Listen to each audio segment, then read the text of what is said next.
ආයිබෝන් සුබ දවසක් කියලා බොහොම සාදරයෙන් පිළිගන්නවා ඔයාව මගේ channel එකෙන් අරගෙන එන තව අලුත් වීඩියෝ එකකට. ඉතින් අද මම ඔයාලට කියා දෙන්නේ ඔයා offset printing එකක් කරන්න බලාපොරොත්තු වෙන ඩිසයින් එකට bleed සහ crop mark දාගන්න විදිය. මීට කලින් මම ඔයාලට කියා දුන්නා safe zone දාගන්න විදිය වීඩියෝස් දෙකකින් ක්‍රම දෙකකට.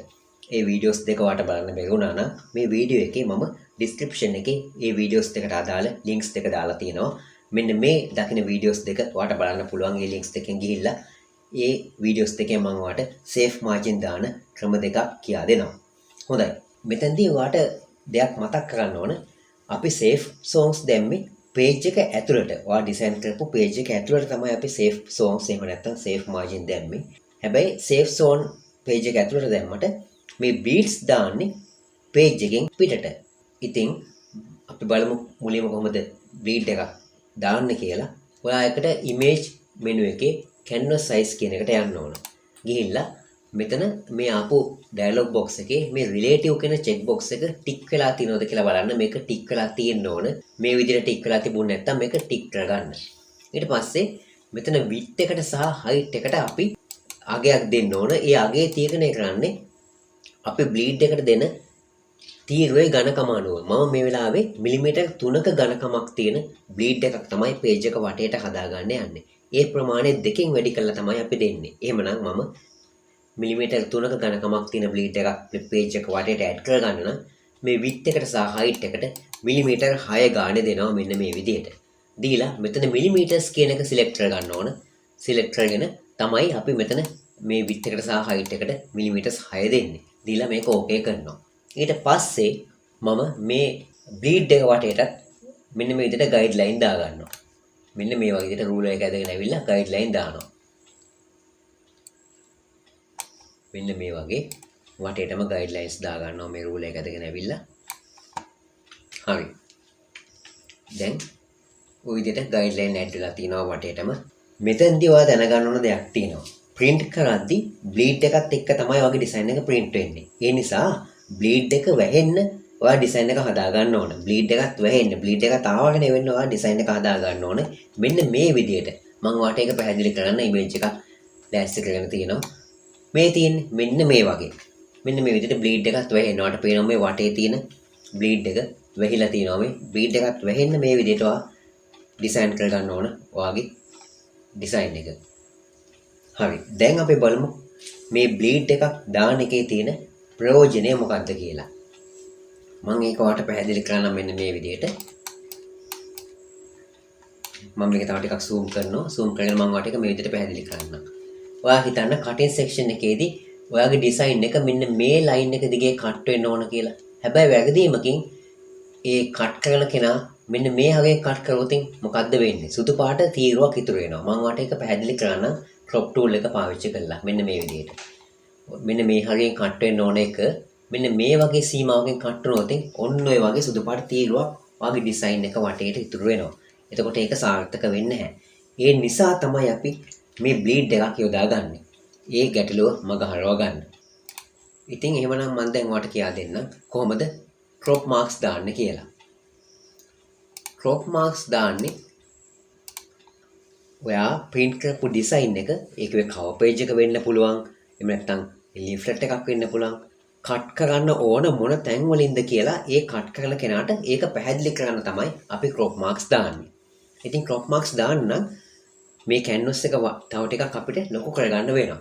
මම මේ වැඩේට ආයමත් image canvas size කියන එකට ගිහිල්ලා මෙතන relative කියන check box එක ටික් කරලා මිලිමීටර් 8ක ප්‍රමාණයේ තීරුවක් page එක වටේට හදා ගන්නවා. එහෙනම් මම මෙතනට දෙන්න ඕන මිලිමීටර් 16ක් කියලා. ඔයාලට මතකයි මම කලින් ඒ ගැන කියා දුන්නා. මම මිලිමීටර් 16ක ප්‍රමාණයට width එක සහ height එක දෙනවා. එතකොට මිලිමීටර් 8ක පළල තියෙන තීරුවක් මේ page එක වටේ හැදෙනවා. මෙන්න මේ වගේ. මෙතින් දැන් මෙන්න මේ තීරුවේ තමයි අපි crop marks දාන්නේ.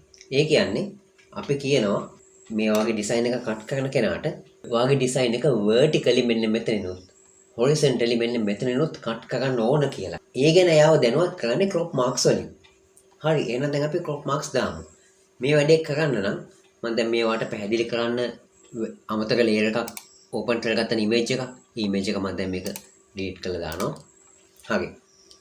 දැන් අපි ක්‍රොප් මාක්ස් දාගන්න යන්නේ. ක්‍රොප් මාක්ස් දාගන්නවා මුලින්ම කරන්න ඕන අලුත් ලේයර් එකක් ඇඩ් කරගන්න ඕන. ලේයර් පැලට් එකේ මෙතන new layer icon එක දෙනවා. ඒක ක්ලික් කරලා ලේයර් එකක් දාගන්න. මේ ලේයර් එක අනිත් ලේයර්ස් ඔක්කොටම වඩා උඩින් තියෙන්න ඕන.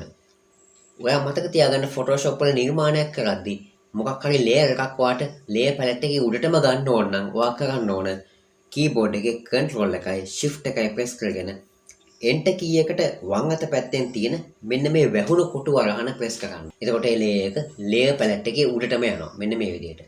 දැන් මේ ලේයර් එක select කරලා ඔයා මොකද කරන්න ඕන?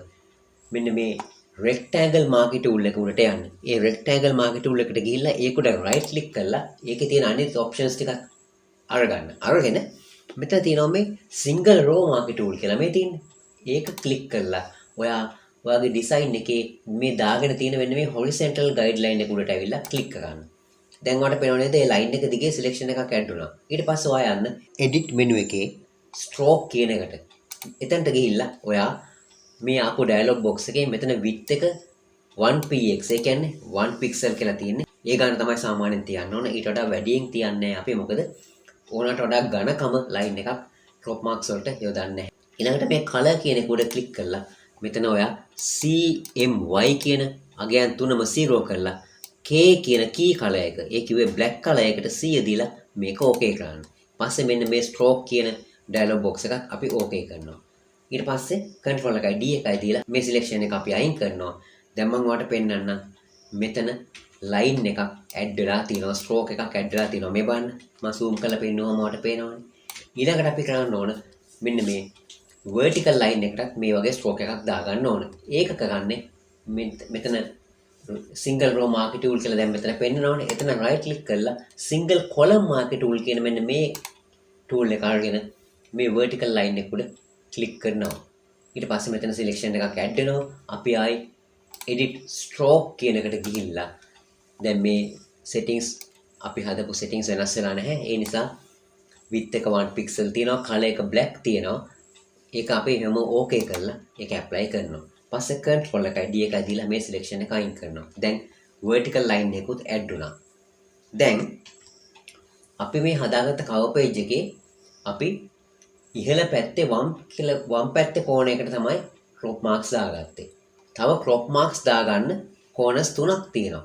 අපි මේ corners තුනටම වෙන වශයෙන් crop marks දාන්න ඕනේ නැහැ. අපි ඊළඟට මෙන්න මේ දකුණු පැත්තේ පහළ කෝණයකට crop marks දැම්මට පස්සේ මේ දෙපැත්තේ corners දෙකටත් auto ඒවා add වෙනවා. මම ඔයාලට ඒක පෙන්නන්නම්. දැන් මම මේ cover page එකේ දකුණු පැත්තේ පහළ මෙන්න මේ කෝණයකට crop marks add කරලා ඔයාලට පෙන්නන්නම්. දැන් ඔයා crop marks දාන විදිය දන්නවා. මම ඔයාලට ඉක්මනින් ඒක පෙන්නන්නම්. මෙන්න මේ විදියට single row marquee tool එක අරගෙන horizontal line එක උඩ මේ වගේ click කරලා ඊට පස්සේ edit stroke කියලා ගිහිල්ලා මේ box එක okay කරනවා. අපිට දැන් settings හදන්න අවශ්‍ය නැහැ. ඊළඟට ආපහු මෙතනට ඇවිල්ලා single column marquee tool එක අරගෙන vertical line එක උඩ click කරලා edit stroke කියන එකට ගිහිල්ලා මේ box එකේ settings ඔහොම තියදී අපි okay කරනවා. ඊට පස්සේ control එකයි D එකයි දීලා මේ selection එක අයින් කරනවා. දැන් ඔයාලට පේනව නේද එතනටත් crop marks add වුණා. දැන් ඔයාලට මම අනිත් corners ටිකක් පෙන්නන්න. මම ඔයාලට කිව්වේ අනිත් corners වලට වෙනම add කරගන්න ඕනේ නැහැ. ඒවට auto add වෙනවා කියලා crop marks. මේ බලන්න. මේ බලන්න අනිත් තැන් වලටත් ඒක auto add වෙලා තියෙනවා. ඔයාලට පේනවනේ. මම තව ටිකක් zoom කරලා පෙන්නන්න. මේ බලන්න. දැන් පැහැදිලිව පේනව නේද ඔයාලට? ඒ වගේම අනිත් corner එකත් මම ඔයාලට පෙන්නන්න. මේ බලන්න. මේ බලන්න අනිත් corner එකටත් ඒක add වෙලා තියෙනවා. crop marks ඔය තියෙන්නේ. දැන් corners හතරටම crop mark add වෙලා තියෙනවා. හැබැයි මෙහෙම ගැටලුවක් දැන් තියෙනවා. ඔයාට පේනව නේද? අපි මේ design කරලා තියෙන cover page එක උඩින් යනවා කියලා මේ lines. මේ බලන්න මම මේ guideline එකක් පොඩක් එහාට ඇදලා පෙන්නන්න. මේ බලන්න. අපි design කරගත්තු design එක උඩින් මේ lines ගිහින් තියෙනවා. එහෙම අවශ්‍ය නැහැ. අපිට මේ design එකේ lines ඇදෙන්න ඕනේ නැහැ. crop marks ඇදෙන්න ඕන design එකෙන් එළියේ. මේ අපි දාගෙන තියෙන වටේ තීරුවේ සුදු පාට තීරුවේ තමයි crop marks තියෙන්න ඕන. අපි මේ අනවශ්‍ය කොටස් ටික එවනම් කොහොමද අයින් කරන්නේ? ඒක කරන්නේ මෙහෙමයි. මම ඔයාලට කිව්වනේ අලුත් layer එකක් දාගන්න කියලා. ඒ layer එක උඩනේ අපි මේ lines හදාගත්තේ.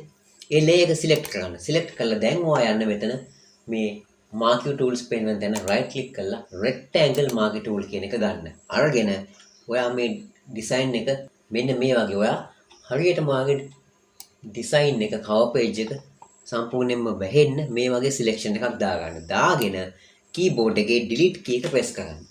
delete key එක press කරලා ඊට පස්සේ control එකයි D එකයි දීලා මේ selection එක අයින් කරන්න. දැන් මම ඔයාලට zoom කරලා පෙන්නන්නම්. දැන් අපේ design එක උඩින් අර වගේ lines ගිහින් නැහැ. ඉන්න මම මේ guideline එකක් ඇදලා පෙන්නන්න. දැක්කද? දැන් ඒ ගැටලුව නැහැනේ. දැන් අපේ වැඩේ හරි. ඔන්න ඔය විදිහට තමයි අපි crop marks දාගන්නේ අපේ design එකට. මම දැන් මේක PDF එකක් විදිහට save කරනවා. save කරලා වට output එක මොන වගේද කියලා පෙන්නන්නම්. මම file save as ගිහිල්ලා මේක මෙතන PDF කියන option එක select කරලා මෙතනින් මම වාට මේක save කරනවා. save කරලා පෙන්නන්නම්. my cover page කියලා නම දෙනවා. නම දීලා මම මේක save කරනවා. PDF එකක් විදිහට. ඊට පස්සේ මම වාට පෙන්නන්න output එක මොන වගේද කියලා. මේ තියෙන්නේ අපි හදාගත්තු cover page එකේ output එක වාට පේනව නේද? වටේට crop marks add වෙලා තියෙන විදිහ. මේ බලන්න මේ. මෙන්න මේ corners වල මේ corners වල බලන්න මේ crop marks add වෙලා තියෙන විදිහ. ඔන්න ඔය විදිහට තමයි අපි crop marks add කරන්නේ. දැන් මට වට පැහැදිලි කරන්න අවශ්‍ය දෙයක් තියෙනවා. අපි මේ crop marks දාද්දි canvas එකේ size එක ලොකු කරන්නේ වටේ bleeds දාද්දි. එතකොට වට හිතෙන්නේ නැද්ද? අපි cover page එකක් design කරන්නේ මොකක් හරි size එකක් අනුවනේ. අපි A3 size එකට හරි A5 size එකට හරි තමයි අපි page එකක් design කරන්නේ. පස්සේ අපි ඔකට crop marks දාන්න මේ වගේ වටේ තීරුවක් add කරාට පස්සේ bleed එකක් add කරාට පස්සේ ඒකේ width එක සහ height එක වැඩි වෙනවා. එතකොට ඒක print කරද්දි මොන වගේ ප්‍රශ්නයක් වෙනව ඇද්ද කියලා වට හිතෙනවද? එහෙම ගැටලුවක් වෙන්නේ නැහැ. මොකද්ද දන්නවද? ඒකට හේතුව print කරද්දි offset printing එකකදී සාමාන්‍යයෙන් අපි ලියුමක් වගේ දෙයක් print කරද්දි වගේ නෙමෙයි A4 කොළවල අපි ලියුමක් print කරනවා වගේ නෙමෙයි offset print එකකදී එයාලා ඒ printer එකට දාන්නේ අපේ design එකට වඩා ටිකක් වැඩිපුර width එකක් සහ height එකක් තියෙන ලොකු කඩදාසියක්. මොකද එයාලා දන්නවා offset printing එකකට යම්කිසි දෙයක් නිර්මාණයක් එවද්දී අපි bleed සහ crop marks add කරලා තමයි එවන්නේ. ඒවත් print වෙන්න ඕන කියලා. ඒ නිසා යාලා අපේ design එකේ ප්‍රමාණයට වඩා ලොකු කඩදාසියක් තමයි යොදාගන්නේ මේ අපේ offset printing එකට සූදානම් කරපු නිර්මාණයේ design එක cover page එක හරි leaflet එක හරි print කරන්න තරමක් ලොකු කඩදාසිය තමයි printer එකට දාන්නේ. ඒ නිසා අපි මේ page එක මේ විදිහට ලොකු කරගත්තා කියලා ගැටලුවක් නැහැ. දැන් ඔයාලට ඒ ගැටලුවත් විසඳුණා නේද? එහෙමනම් අද වීඩියෝ එකෙන් ඔයාලට යමක් අලුත් දෙයක් ඉගෙන ගන්න ලැබුණා නම් like එකක් දෙන්න, comment එකක් දෙන්න වගේ අදහස් කියන්න. ඒ වගේම දන්න අයටත් බලන්න මේ වීඩියෝ එක share කරන්න. ඔයා channel එකට අලුත් කෙනෙක් නම් channel එක subscribe කරන්න අමතක කරන්න එපා කියලා වගේ කාරුණිකව ඉල්ලනවා.